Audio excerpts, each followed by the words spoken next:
Tonight's special meeting, thank you for coming. I'm opening the meeting now, so can you please read the sunshine notice? Pursuant to the Open Public Meetings Act, adequate notice of the 2022 meeting dates was published in the Courier News on May 4th, 2022, and in the Bernardsville News on May 5th, 2022, and posted at the Municipal Complex in the Borough Library. Action may be taken. So before we start real quick, it's actually two important weeks today, starting today, May 11th, goes into the flag salute. May 11th through the 17th is National Police Week, with May 15th being National Peace Officers Day, where the flags will be flown at half-staff around the nation to honor the 617 officers who died in the line of duty in 2021. I have the stats on those. And May 15th through the 21st, because we do not have a meeting until then, is National EMS Week, which honors our nation's EMS providers. Our local squad, basic life support, paramedics, and aeromedical, and everybody else that's part of that system. So right after the flag salute, I'd ask that we have a moment of silence to honor all of those EMS providers and police officers that have died in the line of duty. So. I pledge allegiance to the flag of the United States of America and to the republic for which it stands, one nation, under God, indivisible, with liberty and justice for all. Moment of silence, please.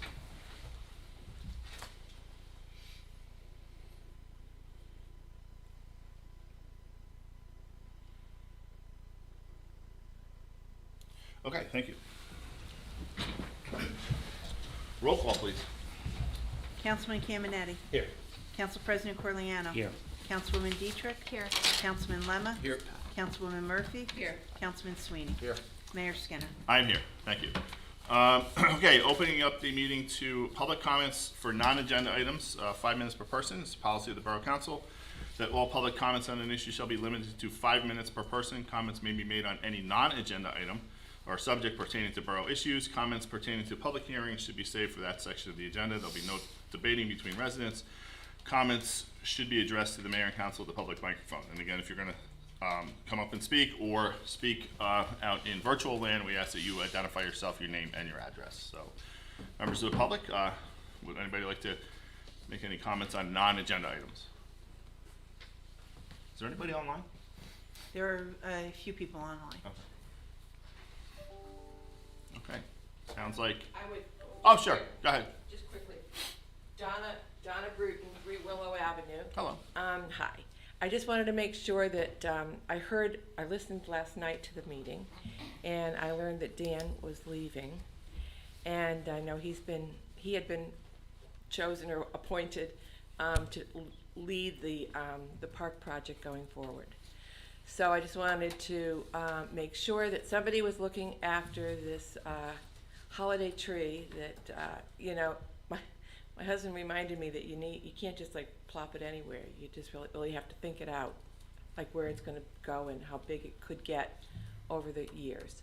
So I just wanted to make sure I brought it up at a previous meeting, but I don't understand the follow-up process. Like, you heard it, does that mean someone's looking at it? I know Guy had said that he'd be more than willing to help. Run with this one, Todd? So I drew the straw, this is a short straw, so I'm You did? I'm the interim Okay. construction manager. So first of all, thank you for reminding us about that. Thank you. I'm keeping a master list now, and Thank you. this will be on the list. Right. It's too soon to situate the tree now because we're still dealing with some Yeah. drainage and planting Right. issues. But Donna, I promise you, as soon as we leave, I will get it on the list so we won't lose Thank you. sight of it. Thank you. And it may not be in June that we plant it. Oh, It may yeah. be in- We don't need it till December. Yeah, okay, it's on the list. Any size, it Yeah. will grow and prosper Right. and flourish. So, thank you very much. And I'm also on the Historic Commission, and Dan was very helpful with getting those display cases moved that we were able to get for free from the Madison Early Trades and Crafts Museum. They are not put together yet. He said that he knew how to do that. So I just want to make sure that we will have some support with that when it's time to put them Yes. together. You gonna be doing that one too, Doug? No. We'll make sure that happens. Amy is on our Historic Commission, if so it she make- won't let it slide, I know. And if it makes you feel better, we have a new roof on the scout cabin and new I gutters, heard so it that, won't thank get you wet. very, very much, Okay. yes, So- yeah.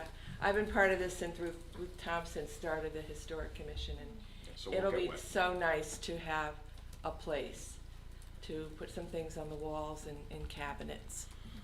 and then open it up every so often for everyone to be able to see, so.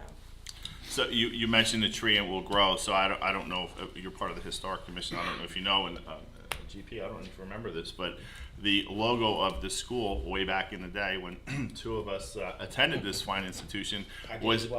That's right, yeah. So three of us. Wow. So there was an evergreen tree, and it said "Grow Strong in Knowledge," Peapack And Gladstone Elementary School, and I had a book bag that lasted forever and stuff like that. So part of the local heritage of the That's school. right, So, that's nice. You still have the book bag? no, I don't. But maybe I wore it out. that logo can become some sort of Hopefully plaque somebody can dig it up or someplace. bronze and then put it with the tree. I don't have it, but if somebody could. No, I know, but just the words. Yeah. I mean, just the words. Not your actual background. You know, Yeah. you know, one time we placed like Bronze. 35 plaques Right. around buildings, historic buildings.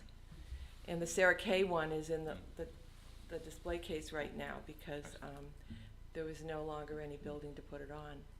But Okay. thank you Thank so you very much, much. guys. Thank you. Actually, Ron, and you probably went to the school, right? Did you go here? Oh. Anybody else for public comment? That's right, you guys moved into town. Public comment? Okay, seeing none, hearing none. I'm gonna close that part of the meeting. Knock out the resolution first. Yeah, we'll do that.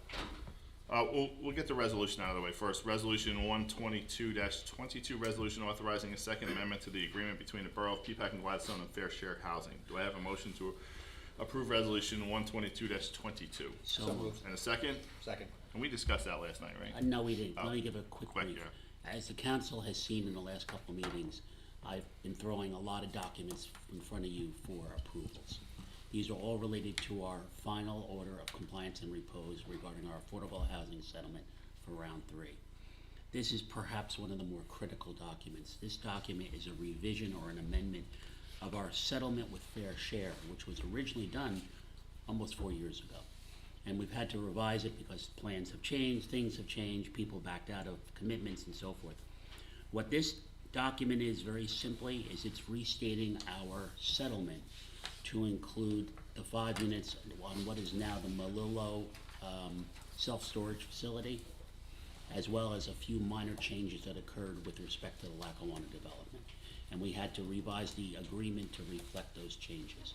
So rather than the 28 units going up at FinPro, which we approved and was part of our last settlement with them, we had to revise it to make it 5 standalone units with a storage facility and the electric car charging ability.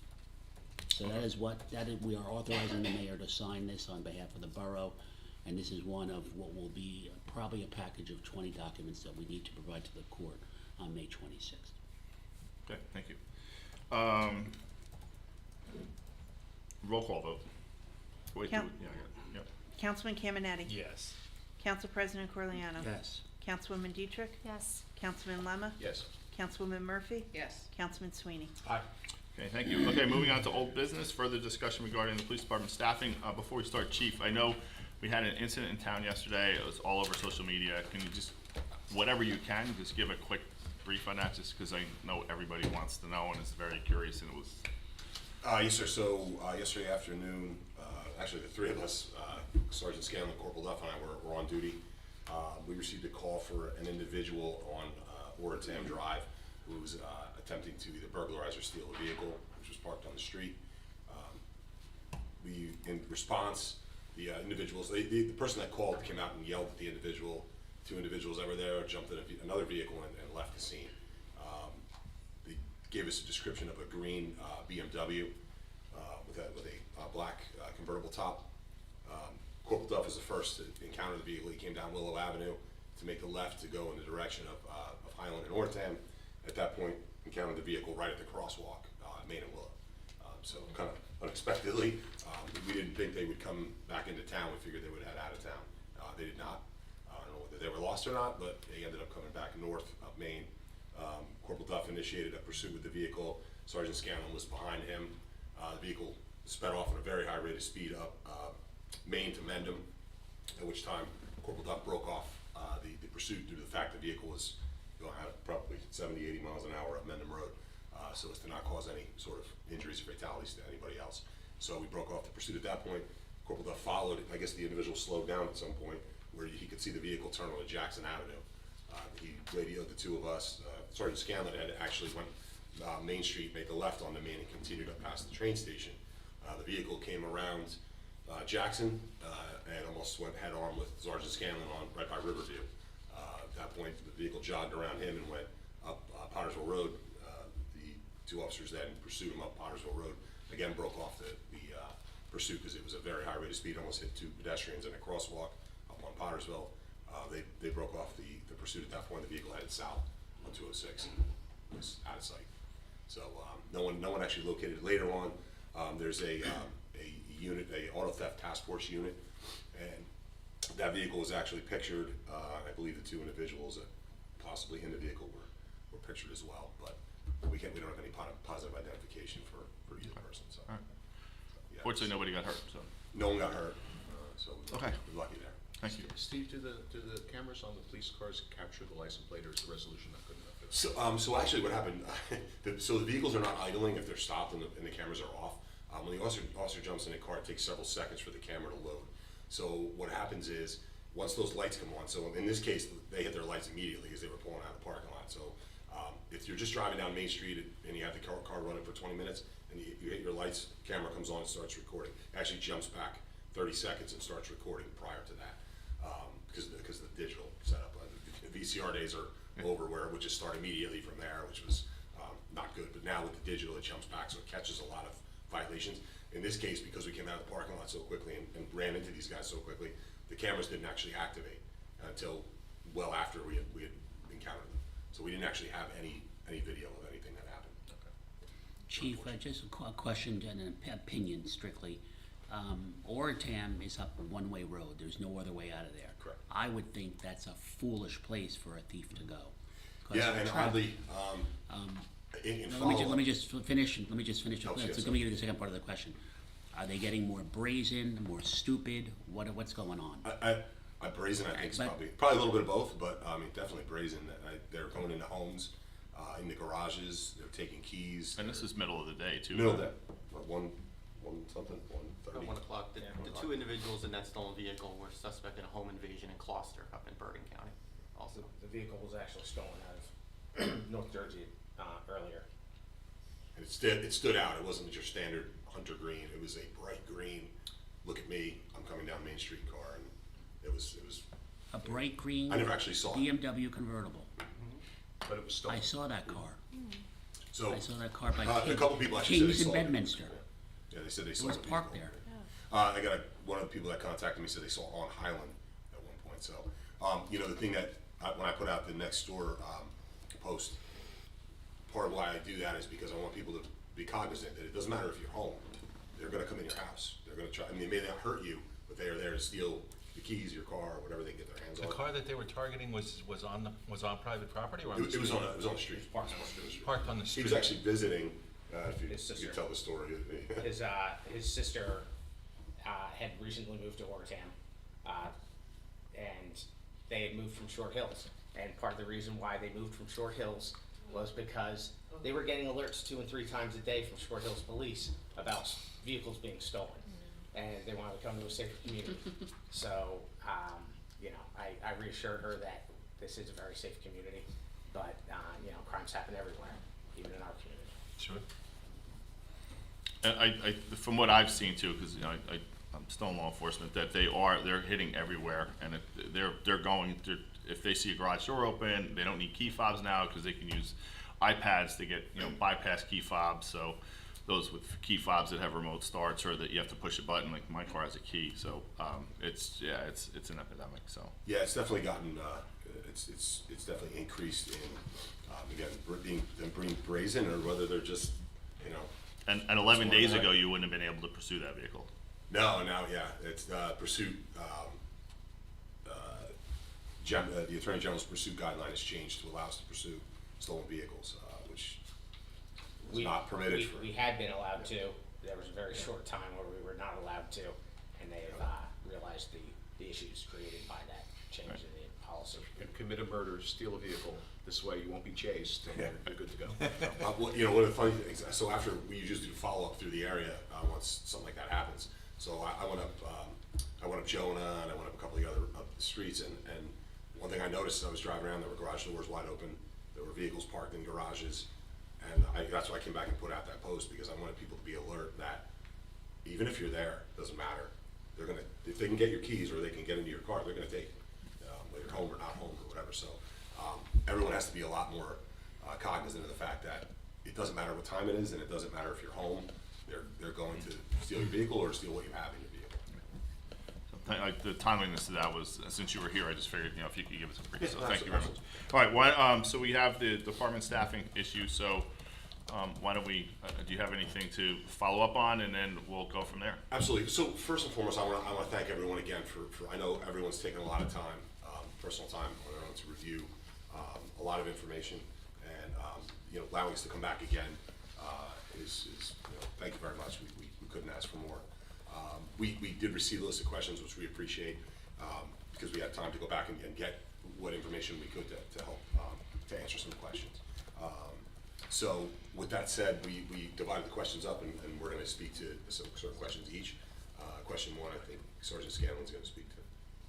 Regarding the workload-based model as opposed to the ratio-based model. The reason that it was utilized is because, Do you want to read the question first? Just- oh, Is sure. that okay? You want us to read? Yeah, Yeah, read the that'd be question great. first. Yeah, so that way the public hears too. Multiple models for Can I determining. just preface that Sure. for a moment? I need to state very clearly that those questions that I had sent are not a product of joint output here, or joint deliberation. Those are questions that I had after reviewing the materials that were presented at our previous meeting. Okay. Okay? Multiple models for determining staffing were presented, i.e. population ratio-based, workload-based, et cetera. How were the models used for data analysis and conclusions chosen? Do you have a meta-analysis showing the effectiveness of the model selected? First, I went through the 5 models in the presentation previously, and the 2 that mostly fit police staffing were the ratio-based and the workload-based model. Reason that I chose the workload-based model is because it does capture everything, all the incidents that the police department gets involved in. Many of the studies indicate the workload-based model, and I'll quote the one study, the ICMA is a strong advocate of this approach as it relies on actual levels of demand for police service and matches that demand with the supply of police resources. The result is a comprehensive assessment of workload through both calls for service and other sustained operational commitments placed on the department. Okay, you go into another study and it'll tell you that there's no universally accepted standard method for conducting a workload assessment. It's just basically geared towards your department and what you consider to be work. You know, each department identifies their incidents differently. You know, everything that we get involved in here in Peapack and Gladstone, you know, we give a number to that and it identifies an incident because we're actually generating that incident or we're getting called to, you know, whether it be 911 call or citizen complaint. So that's why we calculate our data based on everything that we get involved in, incident-wise.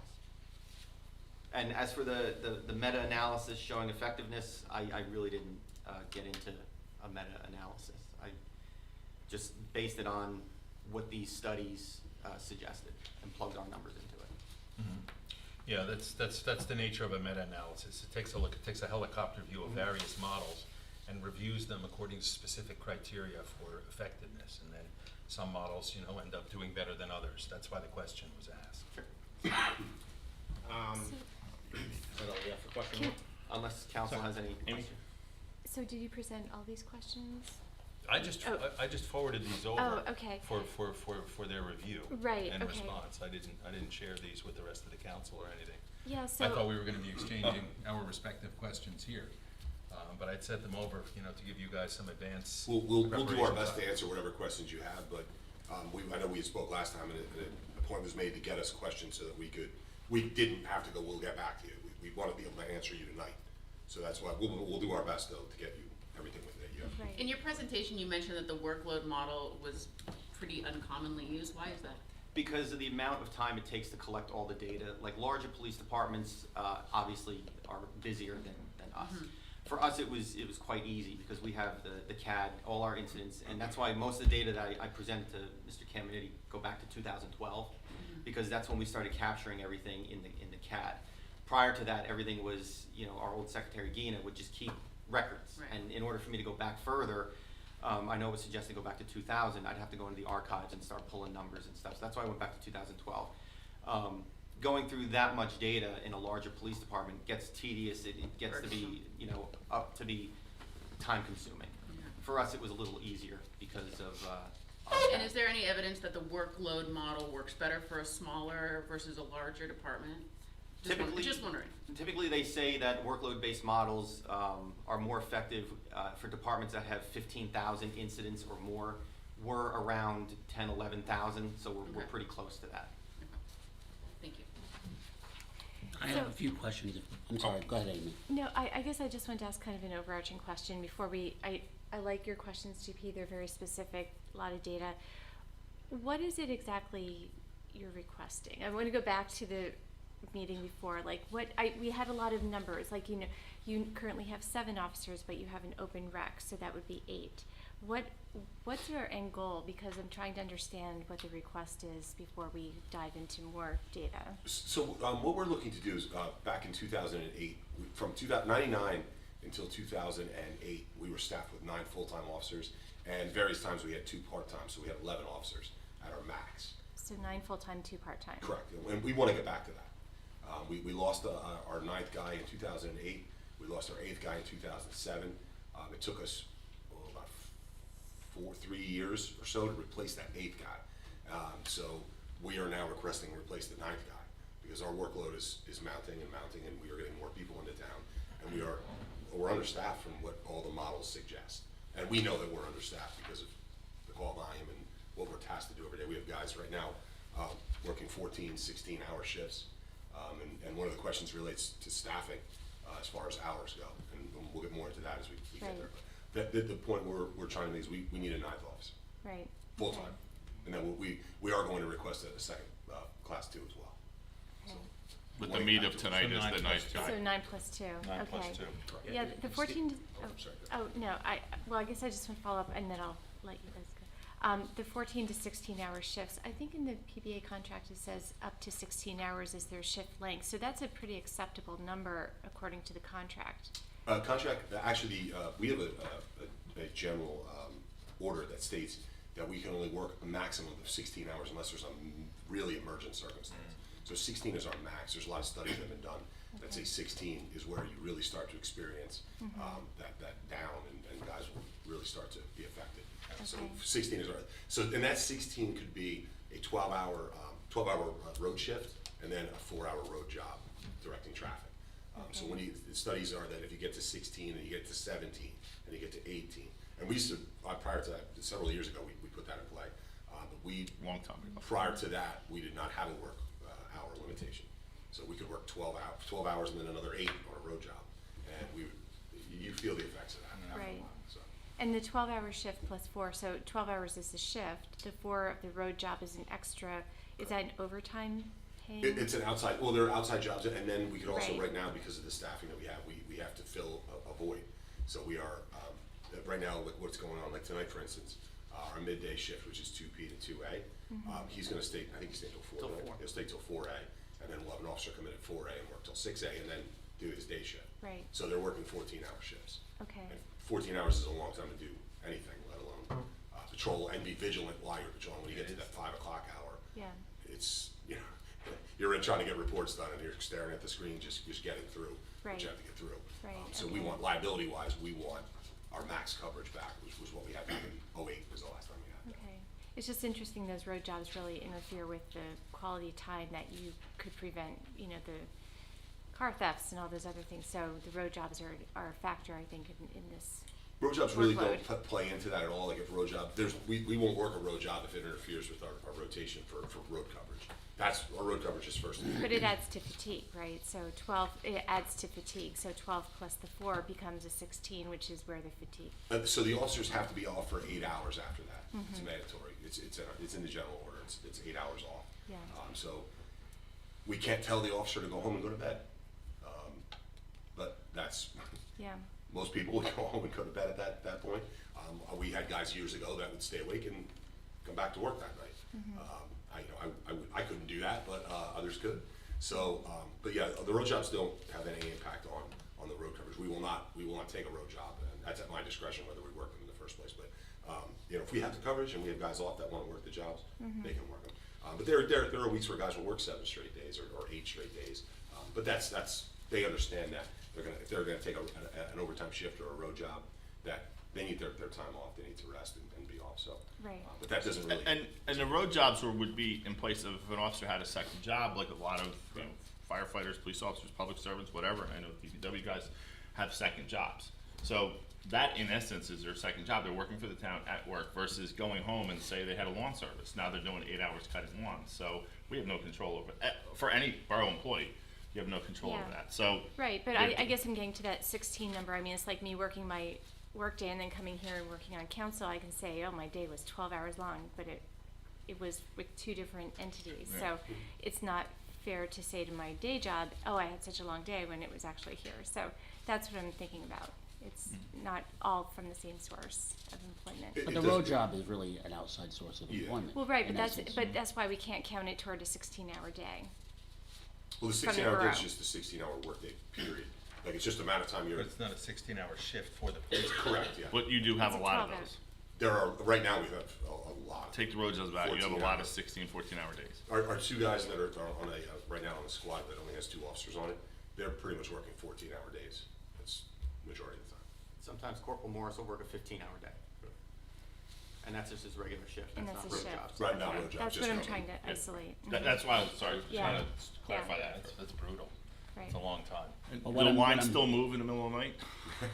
What I'm hearing As we is, pull over, you park the car. what I'm hearing Get is the out and chief walk is not backwards. allowing, what I'm hearing though is the chief is not allowing road jobs if it should interfere with the max number of hours they could work or the minimum of 8 hours that they have to take off. So the chief is denying road jobs, or for that matter, I forgot what they're called, the things we get, the grants we get from the county. Enforcement. Okay, Equipment ticket enforcement, or- yeah. or You're obviously, you can't run all those if you're running up against the 16 or the 8. Correct, yeah, we 16 is the max, and that's where we cap it. And, like I said, studies have shown that that's the point where fatigue is at a max. We don't want somebody out on the road armed in a patrol car driving around at 17, 18, 19, that just, Yeah, and we're asking liability. obviously, we do bear some responsibility as the borough for the road jobs, because they involve us, they run through the town. They're not like the guys one of the guys are taking their truck and going and doing a road job. They're using our vehicle. In and- essence, they're being paid by the contractor, and then the contractor's being paid by us, so they are working for us in that respect. They are. Yeah. They Which are, is that's why we correct. limited, we did that years ago. That's why we had that cap on didn't matter what you were doing, 16 hours working for the police department in whatever capacity. Yeah. Because believe me, 19, 20 hours, the lines do tend to move and they don't. I would think after 14 hours it could happen. Yeah, you know. it opens up a whole nother question about shift length and effectiveness and what's healthy for the individual officers and by extension healthy for the police force and also for the community. Because obviously you have a tough job and you need to be on top of your game. You know, and fatigue is it's real. It just is. So it was a question that I also had submitted in writing to you about shift length Yes. and the effects. we have info. Definitely. Thank you. Yeah, actually, that was GP's next question. Question number 2 dealt with the effectiveness, and you touched upon overtime, and then in question 3, you got into overtime a little bit more. So I think we just covered the effectiveness, and so 12-hour shifts is by far and wide, the overwhelming majority of police departments in our area work 12-hour shifts. Our experience has been that we've not had negative impacts from those 12-hour shifts versus shifts of a lesser amount. We've not had feedback from other departments about that 12 hours negatively impacting them in regards to officers falling asleep, car accidents due to dreariness, or anything like that. And I would say in any of your 24/7 career paths, whether it be medical or police or emergency services, the majority of those are being worked in 12-hour increments these days. So as far as the effectiveness goes, we've not seen negative impacts by a 12-hour shift versus the other thing. Now, as far as overtime, the GP's question number 3 was talking about the Pittman schedule that we work and a review of alternatives for cost-benefit analysis pertaining to Kelly time and overtime. So I know this is going to be kind of a big thing because not everybody understands our work schedule, our Kelly time, our compensation, things like that. So at any point, ask for clarification because I don't want to make it more confusing than it is. So quite frankly, comparing our work schedule and our Pittman schedule and our 12-hour shifts to anything else, we're not able to do that. And the reason why I say we're not able to do that is because there are literally hundreds of other combinations that could be worked. You know, 3 on 3 off, 4 on 4 off, Pittman schedule with 12-hour shifts versus 8-hour shifts versus 10-hour shifts. You can see the combinations are just too far and wide to do a comparison, which I think you were looking for. But I was reading some studies, and I wanted to ask the experts because I don't pretend to be an expert, but I was looking at some studies comparing the effectiveness of the 8, the 10, and the 12, and the consensus seemed to be that the 10-hour was the optimal sweet spot. 8 hours not right. 12 hours because of the reasons connected to Kelly time and things like that, also not optimal. 10 hours seemed to be the sweet spot, and I don't know if we'd ever talked about it or discussed it. Or considered it. Sure. So we have a 6-person patrol element. The chief and the sergeant are not considered part of the patrol element. Okay, we have 2 officers on squad A and 1 supervisor. 2 officers on squad B and 1 supervisor. Okay, so we work 12-hour shifts, 6A to 6P, 6P to 6A. Our supervisors then work an overlapping shift. That's 2P to 2A, okay? So, and in considering that really what we're getting at here is we were at 56% of the time in 2021 that officers worked alone, and we really need to shrink that percentage down. You know, we're trying to have optimal coverage for our citizens and for officer safety and things like that, and that is not your 1-person minimum, okay? So we need to shrink that 56% down.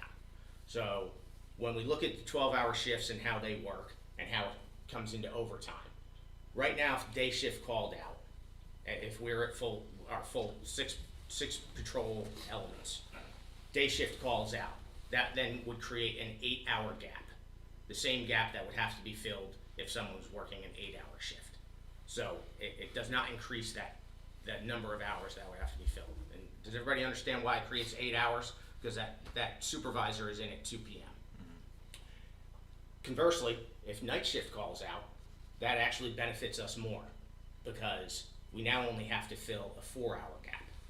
So by us working 12-hour shifts, we're covering more hours of the day with a supervisor that can fill those gaps in the coverage, whether it be for training, whether it be for a sick call out, whether it be for an injury, things like that. So we can, as opposed to it always been, let's say we worked 8-hour shifts, you need 3 people to cover that 24-hour span. With 12-hour shifts, you only need 2 people to cover that 24-hour span. And with a 10-hour shift as well, you'd still need a third. You'd still need a 3rd person. Right. So that's where the 12-hour shifts truly benefit a department our size. And when I say benefit, I mean you're getting the most bang for the buck because when we have to fill those gaps, we're only filling it with at maximum 8 hours. Again, perfect world, everybody's here, nobody's on vacation, nobody's sick. You know, that's how we fill those gaps. So that's one of the benefits that's built into it.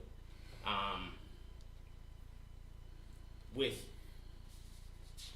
our supervisors, again, working that overlap, we've found that they're more likely to adjust their schedule in those times of need. So whether it be a sergeant, whether it be myself as a corporal, if I'm scheduled to work 2 to 2 and we're within a 21-day coverage period of my schedule being adjusted to fill that gap, quite often officers will adjust. So I'll work noon, cutting that 8-hour gap down to 6 hours and things like that. So when you've got that overlap in there, that a guy might be just willing to help out and help out the team, that's another benefit, and that's how we've kind of done it. You know, not an unwritten rule. Certainly, we can't pressure the officer to make that decision, but you know, those concessions are made routinely. And you know, when we talk about how many hours are worked within the course of the year, and this is the part that I may throw the curveball into it. So, standard 8-hour workday, people work 2,080 hours in a year. When we work our 12-hour days for the borough, we work 2,190. There's an additional 110 hours built into there, okay? That's called Kelly time. That is called, no, that's additional work hours, That's not Kelly time? 110 additional work hours. Per the contract, due to your due diligence of the council and the PBA negotiating this, we receive back 104 hours, okay? Town gets 110, the officer gets 104. Now those 104 hours are not calculated at a time and a half rate. So everybody knows Fair Labor Standards Act, anything above 2080 is calculated at an overtime rate. Our 110 hours is not an overtime rate, that's straight time rate. Again, that's a benefit.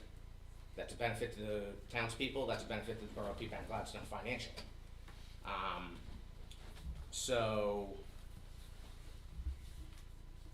there's aside from that benefit in and of itself of the rate that it's built at, being straight time rate, there's 6 hours there. There's a 6 hour difference. Now 6 hours might not seem like a lot during the course of the year, but add that up between the 8 officers, and now you're looking at 48 hours. That's 6 work days for a normal person. That'd be the same as our borough administrator coming in for 6 days free of charge. Now, it's not a lot, but again, that 12-hour shift makes that happen. And it's not to the officer's benefit, it's to the borough's benefit. And it was 104, 6 hours. That 104. you try to take in So time off, by right? contract, and again, through work amongst ourselves, all of us collectively in this room, PBA and council, you know, an agreement has been struck that those 104 hours cannot create overtime within the borough. Again, a cost savings. So while time comes back to the officer, he doesn't get the full 110 hours back, he doesn't get it at an overtime rate, and he doesn't incur additional overtime for the borough in order for that time to come back. So while yes, Kelly time is created, I think it's a pretty fair arrangement that we both have going together, and shows how that 12 hours work. So Kelly time is a delta between the 2184 and the 2080, which is 52 times. 2190. 21. We work 2190. So is your Kelly time 21 104 hours? Well, no, We are credited with 104. We actually work 110. Right. So every quarter, the officers that work the 12-hour shift get 26 hours. That's per the agreement. They get 26 hours each quarter. So everybody's the flat rate. Back in the day, we used to have to calculate how many hours one guy worked all year and then give them 110 or 104, depending upon how many, if they worked that extra day. So now it's just an agreement. The numbers are straightforward. And Steve, you're bringing back nightmares from when I negotiated.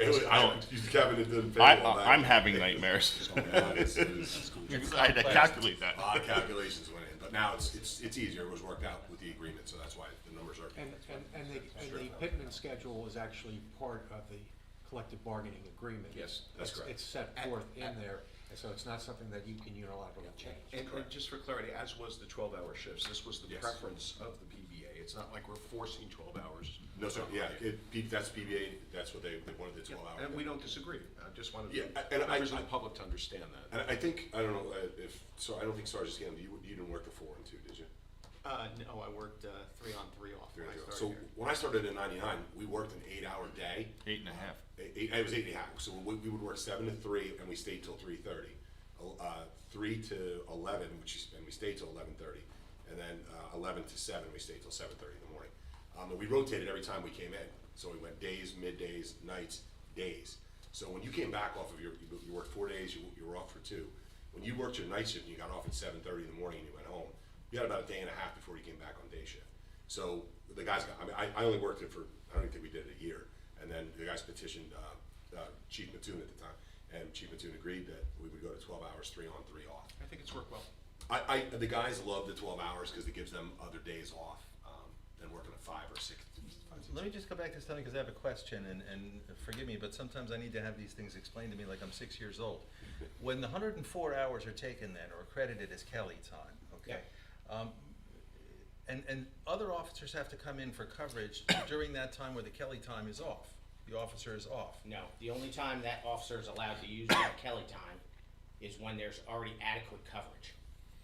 Maybe the sergeant's in, maybe that officer leaves once I come in at 2 p.m. Okay. So there's adequate coverage in that we drop down to that one-man minimum in order for that officer to So take would that it be time. accurate to say that the officers taking the Kelly time that they've earned, as per the terms of the contract as described, has no connection to overtime? Correct. Correct. There's no linkage to overtime, no Correct. overtime incurred? That was agreed upon when It's coverage instead of overtime, which is understandable. We years ago, we actually got to the point where guys were saving so much of it. I had to, when I was sergeant and I was handling scheduling, we would assign the time because we needed guys to start to burn some Kelly time. So we would assign them their a 4-hour shift or a 6-hour period off. So because guys were mounting massive just Didn't we accounts. put a cap on it in the last contract? We did, and that's Yeah. the 76, 4? 79. 79 right now? In the agreement, Yeah, I that's remember. all that can be in that bank right now. So if a guy wants to take off, 2 guys want to take off for vacation or sick time, or you take off sick time or your personal time, the town has to grant that time off, and the town has to pay overtime to cover that. So if there's one guy working on a Sunday night and he's taking off whatever, we have to pay overtime for that. Whereas the Kelly time, they wouldn't be able to take that unless there's another officer working that would be there for that shift. So they're not covering it with overtime, but it's like they're there so the other person can leave because there's somebody there covering that spot. And So. Steve, it would be easier for your guys to use the accrued Kelly time if you had a additional officer. Absolutely. It absolutely helps us.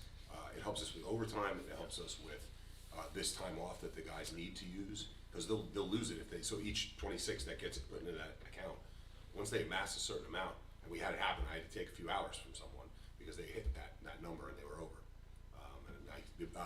Mr. Barr that was here at the time we spoke, and he said, "Let's hit that number. That's it." So we don't want the guys to lose their time. Try to work it out as best we can. You also want them to get a little rest too. Exactly. And it plays into their downtime, and they're coming back refreshed and ready to work. Absolutely. Does that answer your question as far as the overtime part, GP? Yeah, I think so. I mean, it's coverage, 12-hour but shifts. well, I don't want to take the discussion too far afield, but it sounds like the coverage issue then also goes back to something you referenced before about officers working alone. And that, of course, I had some other questions about that, but I don't want to jump ahead. Sure. I mean, in short, 12-hour shifts, you need 2 guys to cover a 24-hour span. Anything other than that, it runs into a problem. How are we covering that 24-hour span? So, 12-hour shifts here with our limited manpower really gives us the most bang for the buck. That's the short of it. And I absolutely concur with that conclusion. And actually, Bridgewater used to, for years, would work the 10-hour shifts. And so they would have 4 on, 3 off. And so Wednesday was the power day. So everybody, the shift. So you had the day shift. Everybody who worked the 10-hour shifts was in. Like, so you had almost the entire department working that Wednesday. So they would do training, this and that. But it's very rigid. And so, like, if you had a big event going on Thursday, well, you didn't have everybody in. So they have recently, the last couple of years, it was in the newspaper and everything, they had switched to Pittman 12 hours because it was just too rigid. So Our neighbors in Bedminster work a 4 on, 4 off. So that's great that they get 4 days off. They actually have to come back and make up time. So they'll be assigned to training, like a mandatory agency training session that they'll go to for 8 hours. That's on them. They have to go basically on their own time. because they don't hit the hours that we hit with the guys in with 12. So it's that kind of that in between. That 12 hours gives the guys the Kelly time. The 10 hours they have to make up time. So and then we still need 3 officers to cover the 24-hour period. And then our neighbors on the other side, Mendham Township, work a 4 on, 4 off again, and their schedule ends up incurring more Kelly time than we incur. Those guys get back 9 days they have to give them. So, you know, this works here. It works with our limited manpower, and it, again, it gives us the most bang for the buck. So would it be accurate to say, or fair to say, that you've reviewed all of the options in terms of shift length and coverage and Kelly time and overtime, and that the best value to the taxpayers in town is represented by the 12-hour shifts that you're organizing and running right now? Yes, sir. I agree with that. Okay. I believe the 8 hours I looked, it was like 3 times the overtime versus the 12 hours.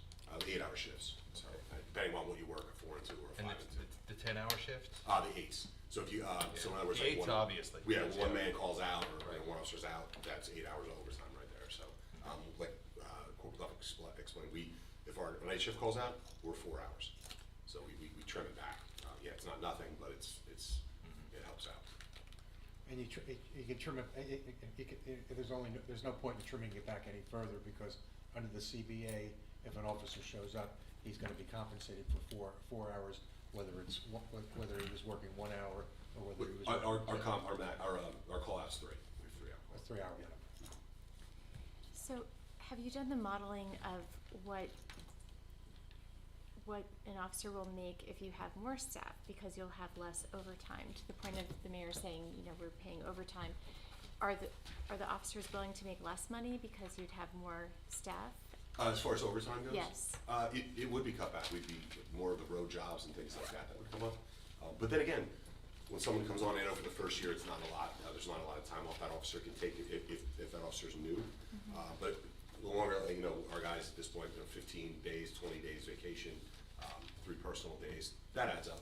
So there is coverage there, but Sergeant Scanlon does a good job, and all 3 of us have actually worked the schedule at some point.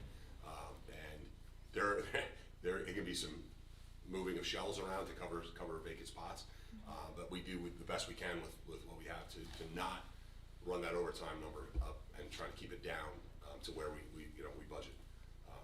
But there will be a time where we have. Regardless of the number of officers, though, there's always gonna be a certain amount of overtime Yes. because of education and training. Absolutely. And so it's unavoidable, because No question. if we're paying an officer to get educated and stay current.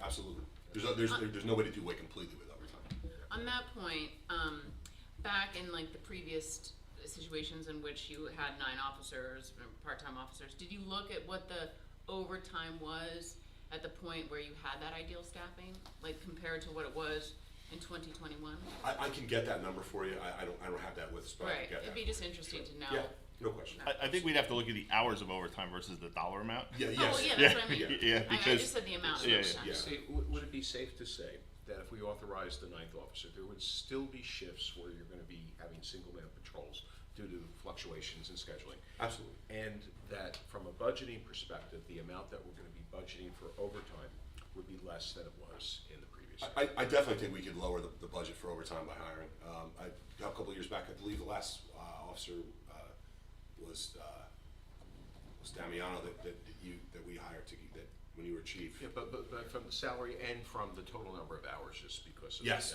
yeah, I mean, obviously the salaries, we have guys more top-end guys now, but by bringing guys in at the bottom, those guys are also, current officers that are at step 3 or 4 down on the bottom end. They're paid far less than what the other. And we wouldn't expect 50% single-man coverage. It'll be a number less than that. We'd have to, Definitely. not we, but the police committee would talk about what that Yeah, ratio should so be. just so everyone's aware, not to get into the future of things, but I mean, as we progress and more people move into town and we start to build here, my goal for the future, now whether it's 2 years, 3 years, 4 years down the road, is a 10-man police force, and to have 2 officers on per shift. So, and then you would have the chief and what would be sergeant title now, to be administrative positions, and we would have 2 officers on. Obviously, our minimum, if one guy was at training or a guy was out sick, we still have an officer. So we don't have the overtime costs that we would. My staffing, future staffing would be 10. And again, not till we see the progress and the building developing in town, the number stuff. It might take a while. It could, and I need to realize that, whatever that is. Because right now the population's Future. falling. Yeah, future is what I'm talking, and that would really benefit us, That's very possible. Yeah. so. And so like the most simple terms, with the 8 officers, I mean, obviously it's 7 right now, but the 8 that it's supposed to be, there's just no buffer for when someone is sick. Correct. When someone takes vacation, there's just no leeway. People just end up on their own 56% of the time. And we'd have to we'd have to see how it plays out moving forward for now, but we won't have a number right now, obviously, until we go down the line, but, yeah, it's, we're working, right now we have. So keep in mind, so with 8 officers, in 2021, we had 8 officers, and that 56% of the time that we worked alone, that was with Officer Bobowitz supplementing us. That kept that 56% that low, and with Sergeant Scanlon adjusting his schedule And and being on patrol. That's, even with those 2 officers working in that, It was 56%. we were at 56%. Right, with those supplements. And Yes. Owen and Steve, I'll just mention this because it's very confusing with a lot of numbers. I just want to make sure that the public is aware of this.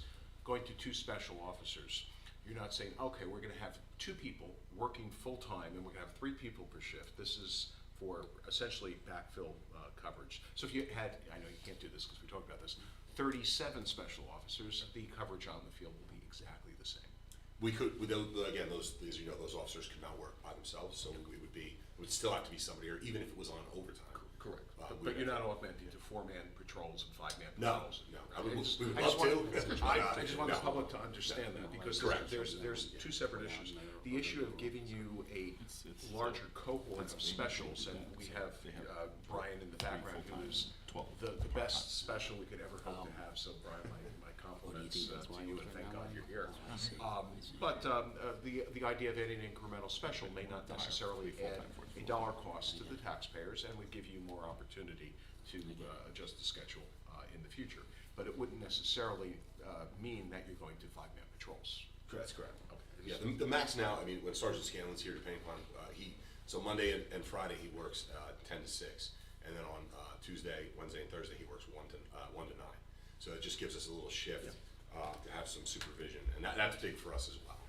We want supervision here. We want our guys trained, and we want that second pair of eyes there to see what's going on and make suggestions and to teach. So that's always been big. I know a couple of years back, that was our concern, is that we didn't have the supervision that we have right now, which is obviously huge to us. So I have a few questions for you, not much. In all honesty, I really didn't dig into this until yesterday, so I apologize I didn't send you these in advance, but they're not many. Your presentation was excellent at the last meeting and very compelling.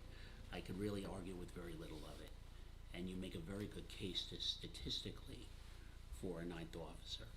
But I think what's more important is that your desire for a 9th officer is based on gut, which you alluded to earlier tonight.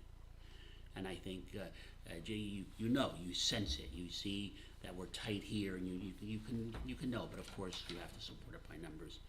That's absolutely required in literally everything we do when we're dealing with taxpayer dollars, and that's understandable. That having been said, very well done by you, Tom, and all of you at the last meeting. I'm sold. I want you to go hire a 9th guy as soon as you can. That would be my call. Ideally, out of the academy, get 2 guys out of the academy if that could work. While you have that opportunity. Just so you know, to that point, we have interviews scheduled coming up next week. Tomorrow. We actually have them Friday. Thursday. And is she scheduled Thursday? So Yeah. Thursday. Somebody's coming on the phone Monday, but we have interviews set up. So I think we have 3 on Thursday, 1 on the following Monday. and then we have 2 more that Sergeant Scanlon went up and met with at Morris County Police Academy, who are interested in positions. All these are academy graduates, or Two are currently in, which they will graduate in about a month. and Right. the others are from other departments. They have their PTC. Yeah, PTC certified. A couple are in different I'm sorry, what's locations. PTC certified? Police Training Okay, Commission. okay. Thank you. But seasoned officers or no? Low end season, but Okay, season. understand. Okay, fine. Very little. So you sold me on that. I'd like to, as far as I'm concerned, let's move forward immediately on it. Should I we do just- have a question. Tell me, one thing that was not discussed or reviewed is, let's talk about scheduling utilization of the ninth officer. I know the contract limits you to scheduling 21 days out. So you have no flexibility using this guy as what they would call a swing guy in business. We have swing positions where you have a guy who floats and he really comes and fills in here and there. Is that something that you're anticipating for one of the officers? Is that something that we might consider incorporating in this future contract? Is the inflexibility of scheduling everyone, all 7, 21 days out, difficult, that perhaps there's an opportunity while we're in this contract negotiation to give you some more flexibility with one man perhaps on a rotating schedule? It actually is one of our non-monetary issues in the negotiations, per request from the chief, Good. to reduce it from 21 to 14 days. Well, but even at 14 days, it doesn't give the chief and the sergeant the opportunity to use someone on perhaps a rotating basis as a swing man to fill in as needed for X period of time. Maybe that's something that needs to be explored. And maybe if you came up with a concept for that, the police committee could perhaps. Sure. And the PBA could look into that. Yeah, I agree. I think the last week when we had 9 officers, we designated at the time as a traffic officer position. That officer worked 5 a.m. to 1 p.m. Now, I'm not saying that's what we would do currently. I mean, that's a thought that is out there for sure.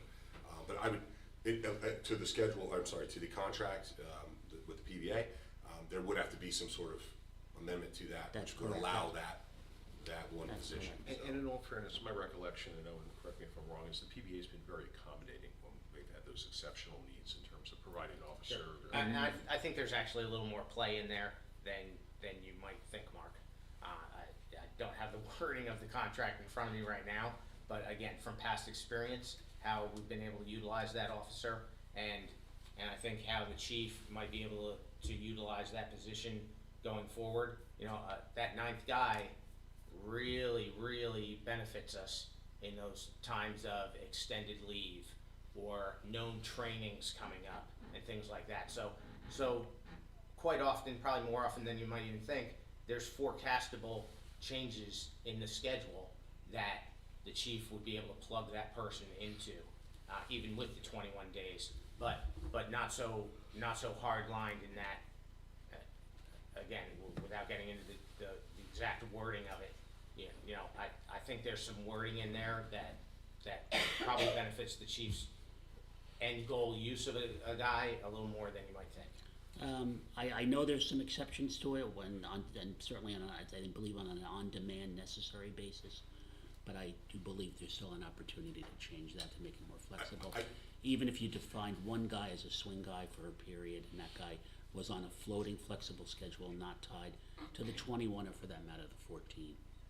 I can say this for the guys that work here and the guys that worked here in the past, very accommodating. It's almost 0% where we have to deny somebody vacation. And we had an incident this past weekend where where we had an officer that wanted off, and he was going to have to end up coming into work. We were going to have to deny him his leave day. He spoke with another officer. They ended up with what they call an MXT, mutual exchange of tour. So they just swapped days, and it benefited both of them, and it worked out. So, but everybody's happy, and no one's got to be denied any time off. Well, I was actually quite surprised this past weekend when I saw Sergeant Scanlon on patrol. Yeah. Saturday night, I stopped to see him. I saw the car, and he was on patrol, which I didn't expect. I hope you No. slowed down when you saw him. I saw that when I saw the car. No, so the guys have been excellent. I mean, And honestly. historically, we've had a very cooperative police department, whereas you go to other departments, they are, nope, this is what it says, this is what I'm doing. There are And departments I think that- because we're so small that guys, hey, you know what, you help me today, I'm helping you, or you help me, I'll help you today, because tomorrow you're gonna help me. So that having been said, assuming let's assume for the moment you were tied to the 21 day advanced scheduling, and let's assume for the moment there was no swing guy position, I'll call it, like I'm describing, to perhaps be incorporated into this contract. What's your plan to schedule this 9th man? how would you revise the schedule to incorporate Well, 9? First thing what we do as a whole, and even with scheduling, is Tom as the scheduler has the right to approach that officer and say, are you willing with less than 21 days to move? And They usually do. They almost always accommodate, again. Is there a specific spot in the schedule? I mean, when we fill that 8th spot, that will round out our squads again, our two 3-man squads. Right. That rounds us back Right. out. You know, I would have to, we actually went in and we looked at our peak times for calls. And precisely where we have our midday, which is our supervisor, those are our peak times, 2 to 11. Yeah, about 2 to 11 is when it's the most. Yeah, Okay, so but our- you have a supervisor on at that time, theoretically. That's our supervisor. Okay, but what about this 9th person who's gonna be a patrol officer? So that new officer would not go into like an off rotation type of position, even if it's not in the contract. So what we would do And is. agreed, we're not talking about a person, we're talking about a position. Yes. Okay. So I would look to create either a position that that officer in particular either has a special allocation like a detective, a traffic officer, those type of things. Because one of our big things in town, obviously, as you all know, is traffic. A lot of traffic complaints, and I would love to see. And we can go through. We can actually find days where we're more active than. I mean, a Sunday at 2 o'clock in the morning, very quiet, as you imagine. A Monday morning at 8 a.m. is where we can stop. We can turn around and point cars out and stop them. And that's those types of days are where I would love to get someone in here. Mornings are tough because I come in at 8, depending upon the day. Sergeant Scanlon's in at depending upon the day, not at 10 o'clock. Corporal Duff, he's been working a lot of day shifts right now. He's been on 6 a.m. So we have guys kind of jumbled all over just trying to fill spots. And again, we're trying to do the best we can to minimize the issues that we have, which speeding is a big issue. So that's definitely something. So what you're thinking of a two to? So right now we have we do a 6A to 6P, 2P to 2A, Right. 6P to 6A. And then again, Sergeant Scanlon comes in at 2 different times during the week. Now there's something I could look to do with his position, move him more to a set position, and maybe offset that officer where he is. It would be a lot of, and I don't think the officer that we would approach to do that would say, no, I'm not doing that. You have to put me on a pitman schedule. It's in the. I don't think that would be an issue at all. Because to me, it's a benefit to that It officer. is. He's getting quote throwing a bone because if we have a guy that's out there and he's getting the job done, I want him working. I want him working in peak times where we can use him and use those skills. So that's really. I don't think that's going to be an issue at all. But what you're really telling me is you're not quite sure how you'll roll this position out. A couple things are going to play into it. Again, whether, like right now, if we were getting car burglaries every day and we were having a lot of investigations, I would look at that and say, man, maybe we need a detective here more. But traffic, again, is your big one. up here. So I think that position could be a And I'm job. assuming the junior person would probably not get this. It's gonna It would go, go to somebody, I think, somebody who's active and who. and then is that out. person would go into the patrol rotation. Correct. And Yes, that person would fill that. to get their officer's- spurs in yes, patrol. Yes. Okay, so I just two other really comments, not really to be addressed tonight, but something we need to consider out for the future. First of all, Don Lemma mentioned it earlier, I wouldn't, upon hiring this 9th officer, I do believe there's an opportunity to reduce overtime substantially. Okay. And it's done already for this year, the budget's in, so we're set, but for 2023. I think you'll see an anchor come out in the overtime once if we can get these two Awesome. officers in. I hope you do. I think. And then the other thing I think we should think about is perhaps capping. I have no problem with 2 specials if you're able to find a second one. I think we will have a very easy time to find it. You do? I do. Good. I've already had a couple drop applications. Drop But resumes. I do think we should consider putting a soft cap on the number of hours for specials. If we're doing this. So in the past, we allocated, I think it was 20,000 per special, and the hours broke down. The rates are different now. At 20, with 20,000, it was about 1,200 hours, but last year we ran 1,400 hours. Yeah, it was over last year. Yeah. Yeah, and I know why. I mean, that's fine. That's okay.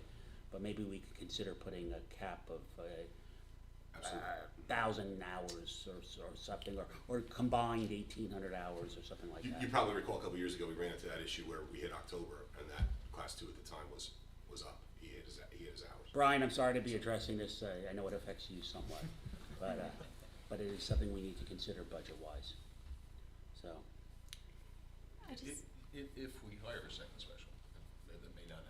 No, I don't think that's an issue. I think if the chief wants to hire a second special, and we have a number in our mind, how many hours there are, and the chief wants to hire, say, let him.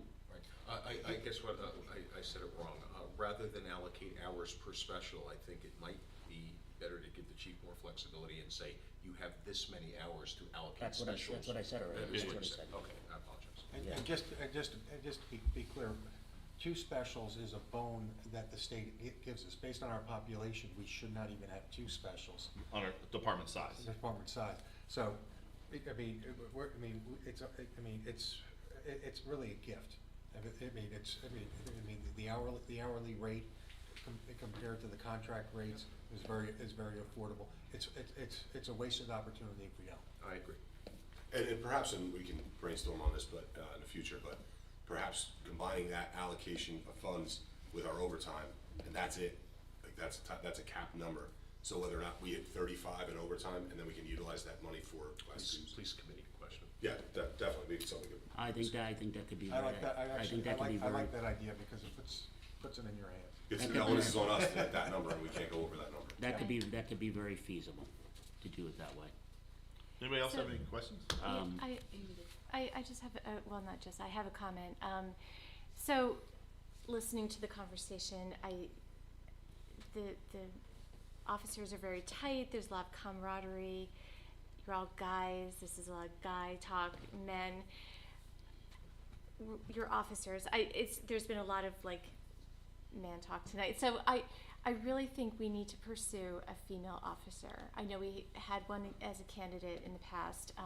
I think it would add a lot to the department in terms of diversity. I think it would be great for the community to have both representation and understanding of topics that affect female residents or people who are, have a female involved in incidents. And I think it's the right time for us to bring a female onto this force. So I'd like you to pursue sources where we might find more female officers, whether it's a special or the full-time.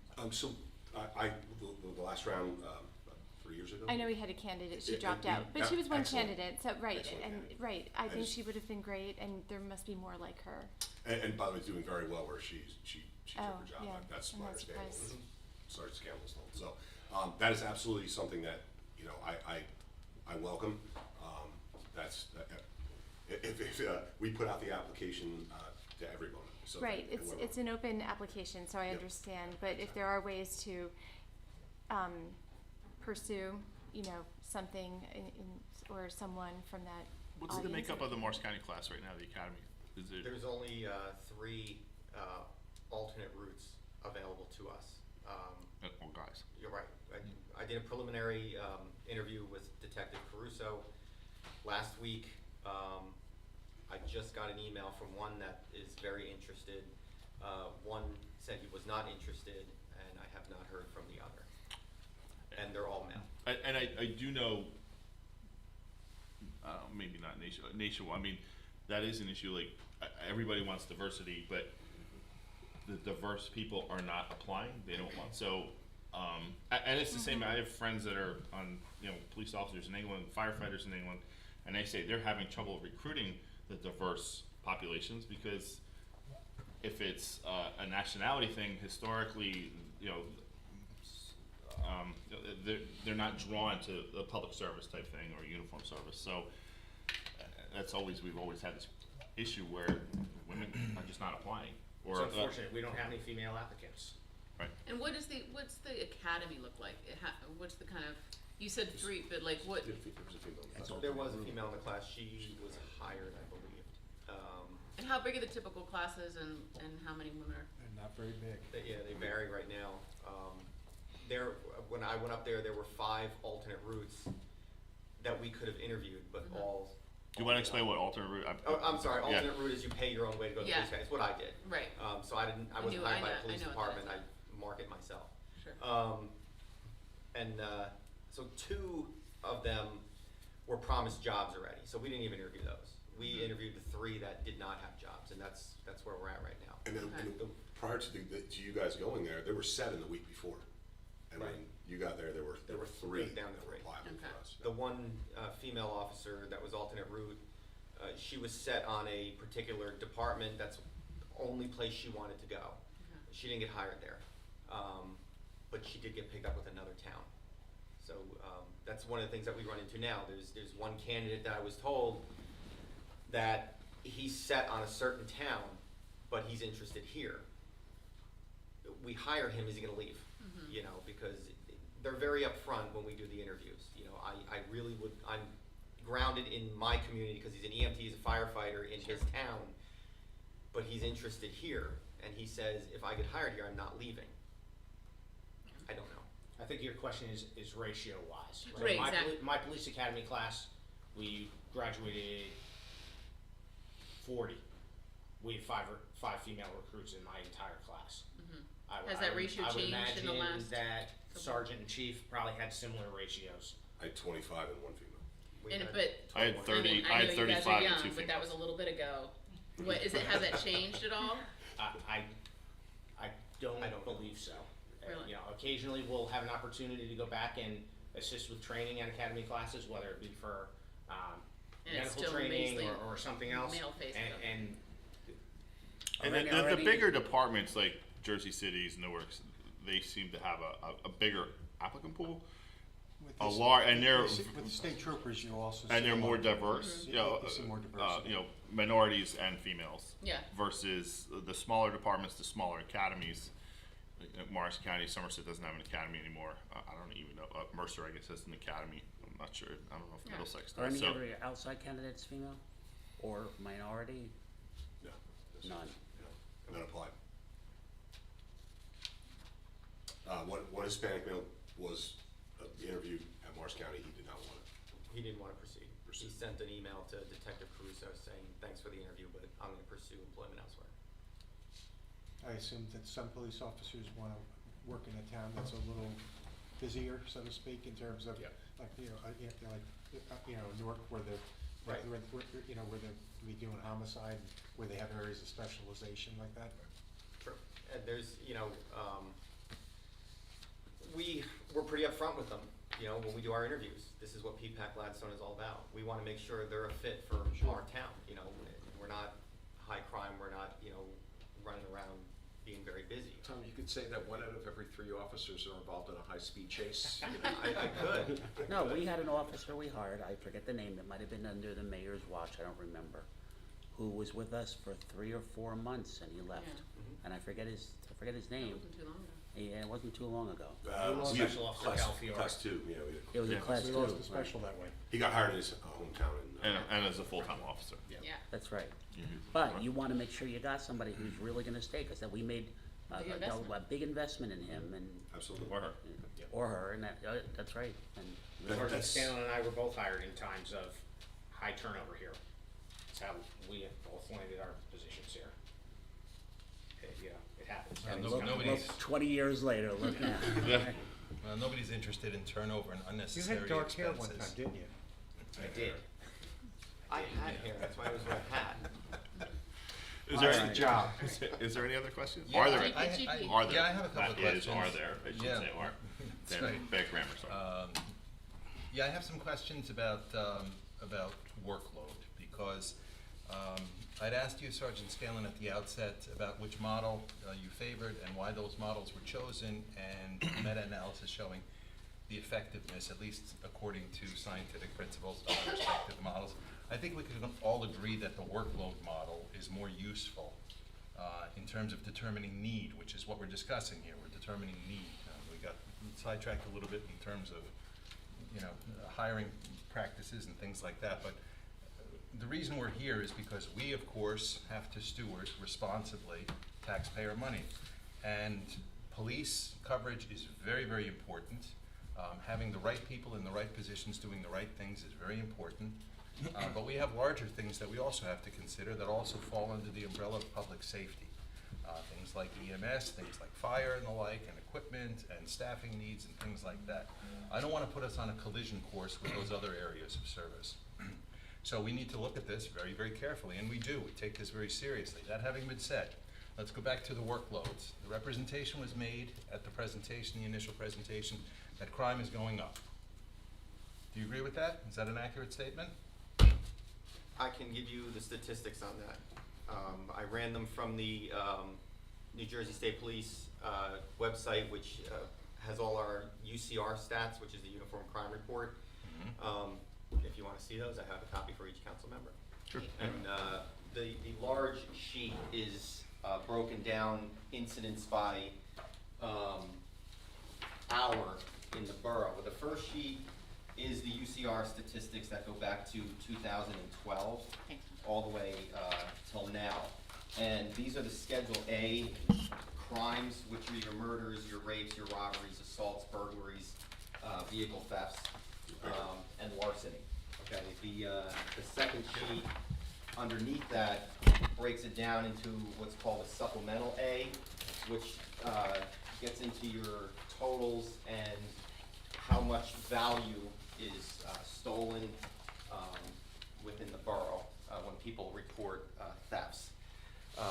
So if you see at the top, it starts with this year, 2022, all the way to the right, it tells you how many months of data that is. We only have 4 months of data for 2022 because it only reported up to April, so May's data is not in there. That won't be reported until June.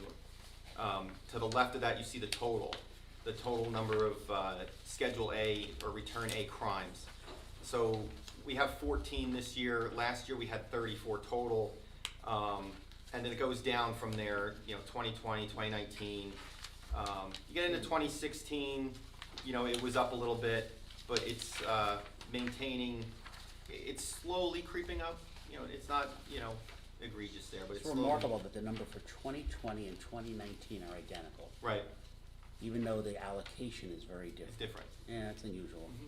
And then it breaks it down into rate per 100,000 residents, obviously not 100,000 residents. That's where they come up with the ratio.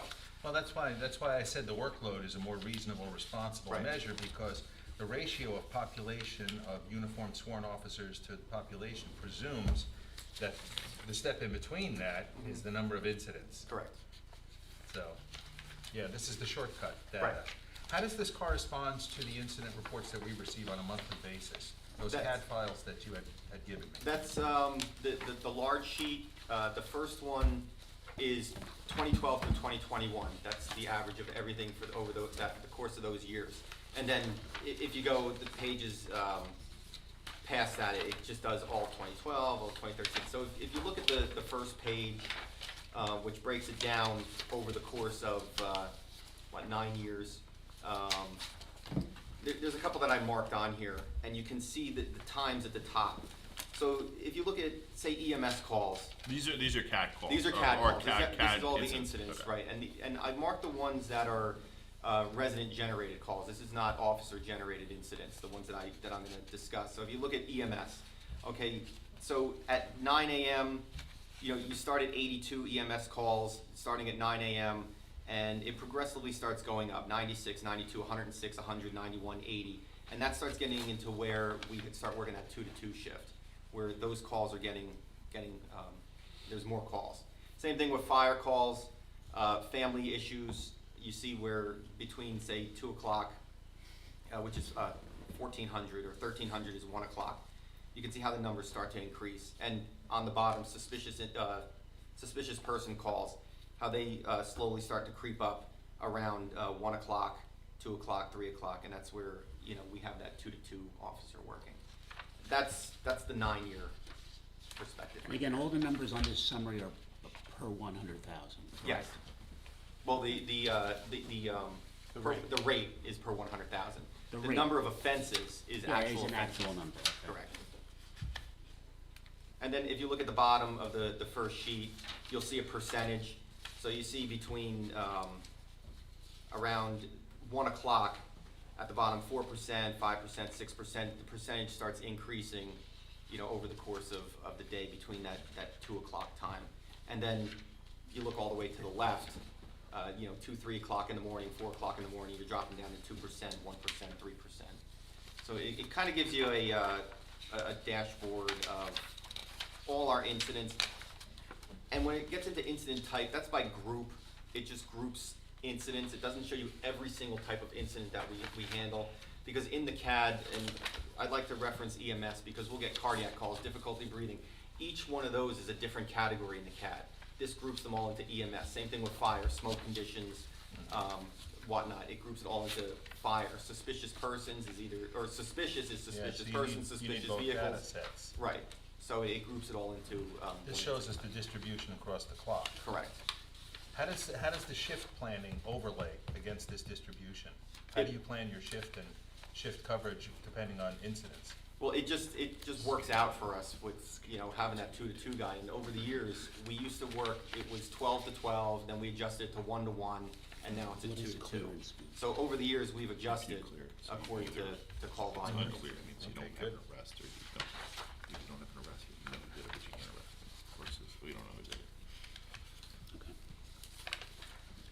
I was just answering, what does clearance mean on the UCR report, and I, That's, having used to do the UCR, it was either you make an arrest or you know who did it, but you can't arrest them, versus we have no idea who did right, it. or it's So that- exceptionally cleared, meaning somebody reported something, but we found out it wasn't true, so it's exceptionally clear. Okay.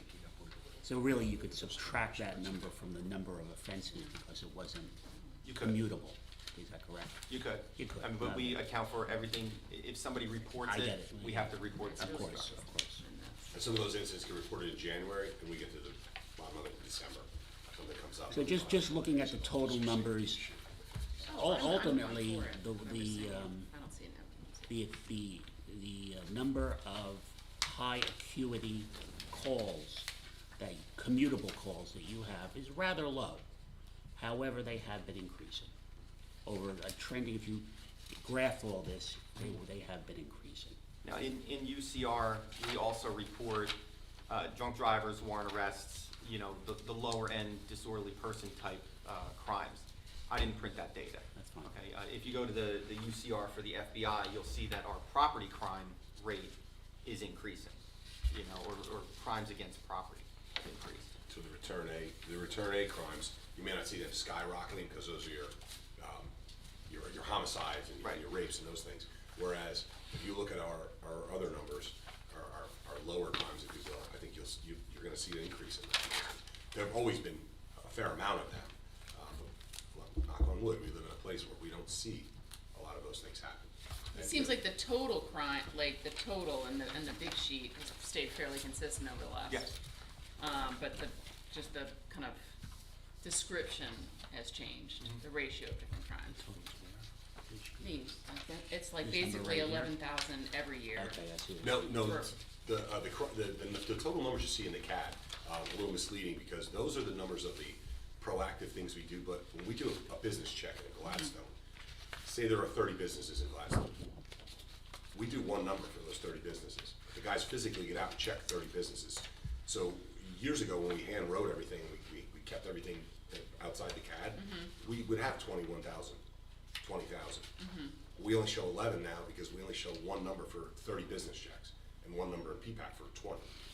In reality, they're checking 40 or 50 or 60 businesses a night, but they're getting one number. One, right, but that one, I'm just saying, this isn't implying that I don't. No, totally understand.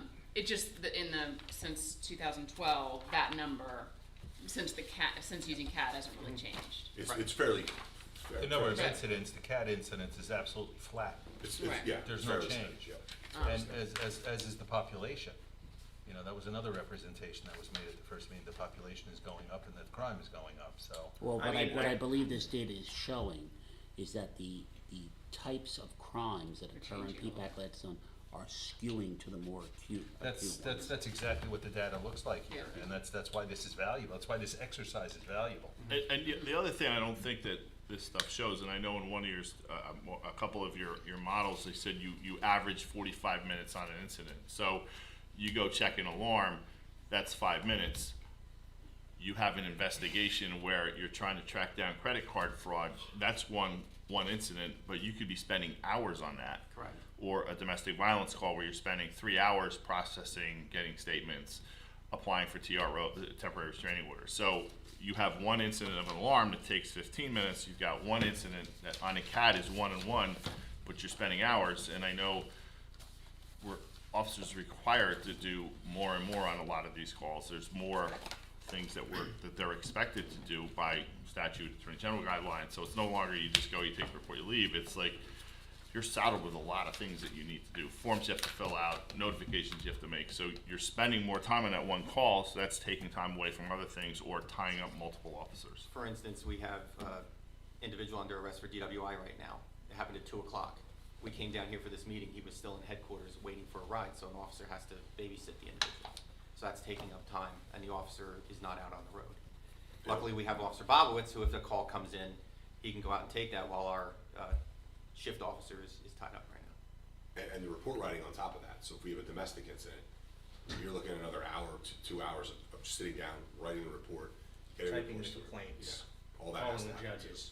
So that, then we may call clear of the incident, and then the clock stops on that incident with our dispatcher.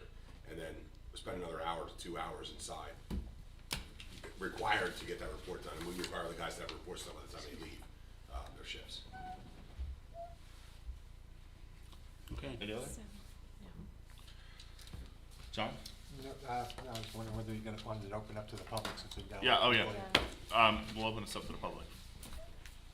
I guess that would be agenda items. Anybody? Is there anybody online? Yes, there are several people on. Kevin, pardon? They can't see, well, we have it in front of us right now. We can put it online though, on the webpage. Right, well, you'll put that online. And this is public data anyway, so like the UCR, Right. anybody can go on, but yeah, we'll certainly do that. So Mayor, should we poll the council? Right, that's why it's kind of turning it over to John since it's police committee, so. You want me to run the meeting in that Mayor, respect? So, Just Oh. for the resident that asked about the data, if they go to the New Jersey State Police website, the UCR, you can get this. okay, Okay. but yeah, we'll put it online also, so I every, just yeah. wanna make sure I was looking at the same stuff. Sure, yeah, yeah. You know, I'll start it off, right out of the gate. I'm in favor of bringing us back to the 2008 levels, the ninth man and the second special. Full disclosure, I was sitting up here when we went down that level, and when I think back, I was working on a collective bargaining agreement. Officer Duff there was on the other side of the table at one point in time, and I remember the comments coming back about the Kelly time, the comp time, and even the overtime. It was a real morale issue. You know, unfortunately, the council at that time number one, we didn't have this kind of data in front of us. We thought we could squeeze, you know, a little blood out of the stone, so to speak, by getting a little more bang for our buck, if you will. I've been converted. The presentation went a long ways towards that. So I'm in favor of moving forward. We'll just go around the table instead of going through the roll. It's easier that way, down the table. Yeah, I think we need the resources. I think I'm definitely in favor of monitoring and reducing the overtime, because if we're trying to preserve that 12-hour shift for wellness and, you know, all the reasons that are safe for the officer and for the town, then I want to see that happen. So I'm in favor of the expansion, but based on the overtime constraints or monitoring. I would like to commend you for providing this follow-up data to my questions, because I know that sometimes my questions can be a little bit specific. And I do that not because I have too much time, nor do I think that you have too much time, but also because I take this very seriously on behalf of all the residents and the taxpayers who are facing stark realities on multiple fronts. That having been said, public safety is non-negotiable. And having a good police force in place is absolutely mission critical, and I think the expectations in that regard are very high. The expectations of all of our residents of you, so we expect a lot of you. And in return, we also support you a lot. Without any ifs, ands, or buts, we don't micromanage, we don't look over your shoulders, we don't do any of that stuff, and there's a reason for it. It's because we trust you. But as you know, trust needs to be earned, and I would suggest that that we need to also make sure, not only that we're fending off threats from external sources, things like swelling populations and crime rates that are increasing, and people looking to steal cars and break in and steal purses at Matterhorn and all of those things, but that we also have to make sure that we're operating at the highest level, ethically and professionally internally, because some of the costs and some of the stress that's been incurred in this department, which is not unlike other departments, has also come from internal sources. So I would like to suggest that we go forward in the way that was presented, but with an eye towards that highest level of ethical and professional performance, also in the selection of the candidates.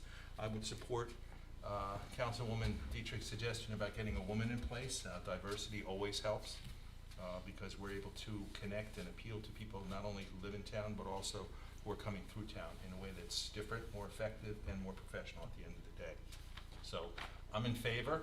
I do reserve the right, though, to go through this and look at it again, just in case there are any red flags that I haven't been able to scan and see tonight. So thank you for the supporting documentation and taking the questions seriously. I appreciate that, really do. Thank you. Mark? I'll go last. You know my thoughts already, and that I'm in favor of this hire, and you have my support to do so. But I am the finance chairman, and I just would like to caution you of something that we are all cautioned of. It's simply a reminder, and we all live under the specter of it, and that is, this is government, and there's never any guarantees. And what I mean by that is, we could hit a recession. We could have a tremendous drop in tax collections. I'll share it with you, this is hearsay, so I can say this is hearsay, but take it for what it's worth. There was a rumor of a nonprofit buying the property of our largest taxpayer. We don't know if that's true or not. I think that was falling through. Yeah, but No, that might be falling, that part of it might be falling through, the nonprofit.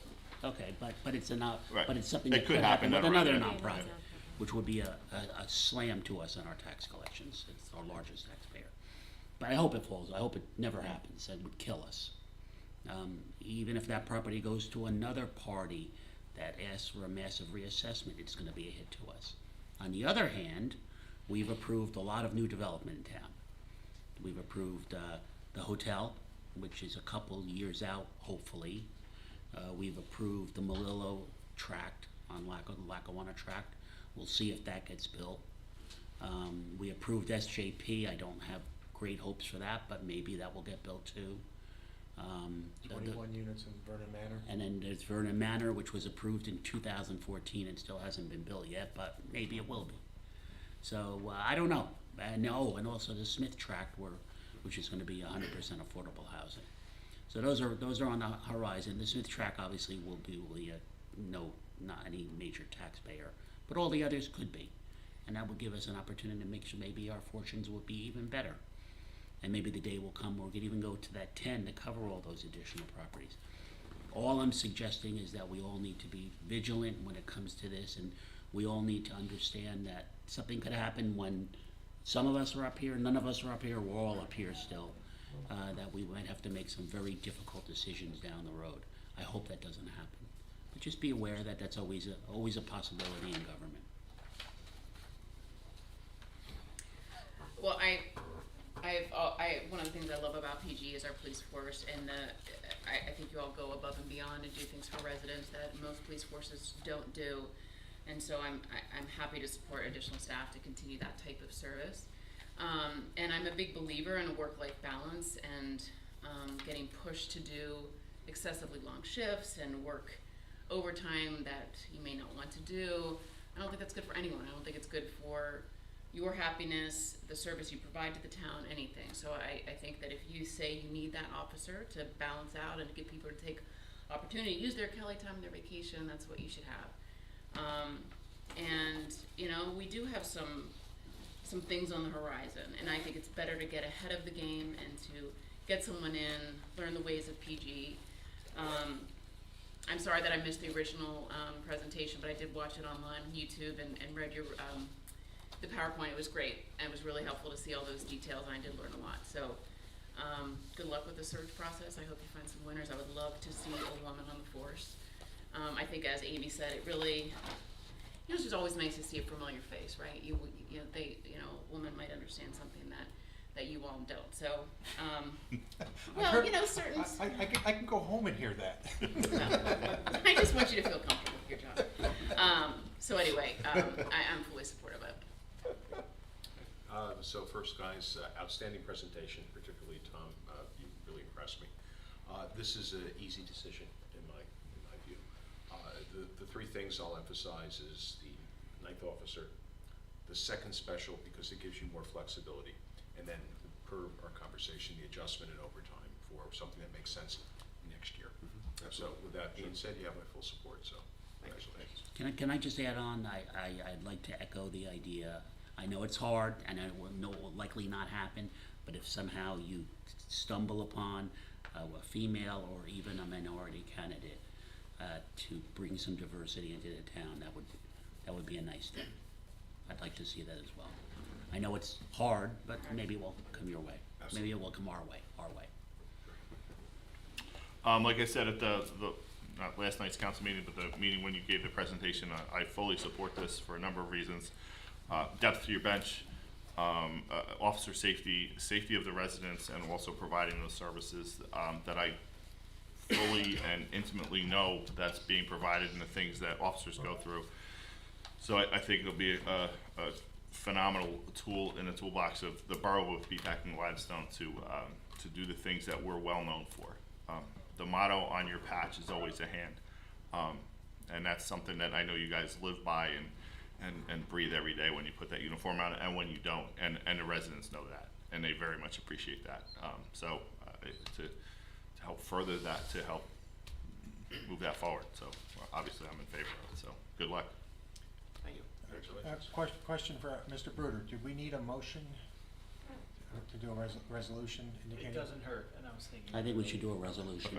I'd like to move that that the police chief be authorized to interview for 2 patrol positions and 1 Class 2 special. With just a clarification, an increment of 1, right? Because I think he's already authorized Already has to one, hire yeah. the 8th officer. Yeah, he is authorized, so Yeah, it so- will be for just one. one. So the ninth But we officer, actually didn't even do a resolution for that. That was the To bring replacement. the total So score just force to to bring the 9. total That's He why- was, to 9. he, That's why I said it's a good idea, because we didn't do it the last time around, but at least now this is the very subject So of 9 this officers meeting, and so 2 it certainly specials. right, doesn't but hurt to have. it was done in the last one in Officer Damiano's resignation, the acceptance of that. It did state in there to give permission for the chief to replace him, Yeah, to start it's a good interviewing, idea. so it was done. So So John, let's have just, okay. the resolution to increase the authorized strength to 9 sworn officers. Right. and 2. And 2 Class 2 special. And 2 Class 2 specials. No, And I'll 1 second- additional Class 2 special. A total of 2 Class 2 A total of specials. We're talking, The we're force using, of we're using 9 and totals. 2, Totals. yeah. Totals. Totals. There's no The misunderstanding. authorization for ways like the law. And I'll second that fine motion. Thank you. Roll call, please. Councilman Caminetti, Yes. Council President Corliano. Yes. Councilwoman Dietrich. Yes. Councilman Lemma. Yes. Councilwoman Murphy. Yes. Councilman Sweeney. Aye.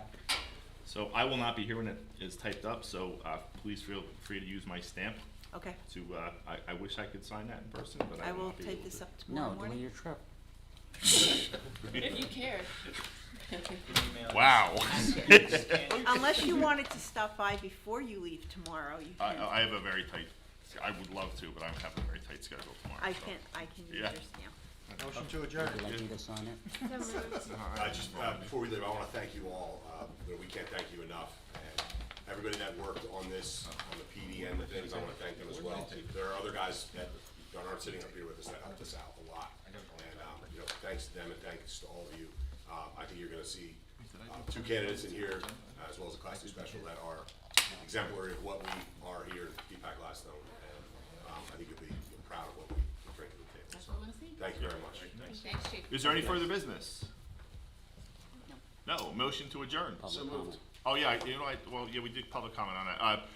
A public comment on agenda items, I know we spoke about the presentation, but does anybody have anything on the other part of the agenda? Sir, go ahead. Name it now. I just want to thank everybody. I think they all worked together very well and came to some really good conclusions for all of the town. Thank you. I think everybody up front, the 3 guys here, the other guys on the force, you're all what we want. I kind of think I'm a normal resident, maybe I'm not, but I think you all are what we want. Can we just State get, your name for the yeah, record. name and record? We, Mike Coppis, 25 Willow Avenue. we know you, but Yep. the The tape record does doesn't. not, so. Anybody else? Is there anybody online? Nancy, is there anybody on? There are people online, but nobody is Okay. stating that they All want. right, we're gonna close the public portion of the meeting. Is there any further business? No. Motion to adjourn? So moved. Second? Second. All in favor? Opposed? Next meeting will be May 24th at 7 PM in the municipal building. Thank you. Safe and enjoyable travels. Thank you very much. I'll put that email out so it's official. Oh.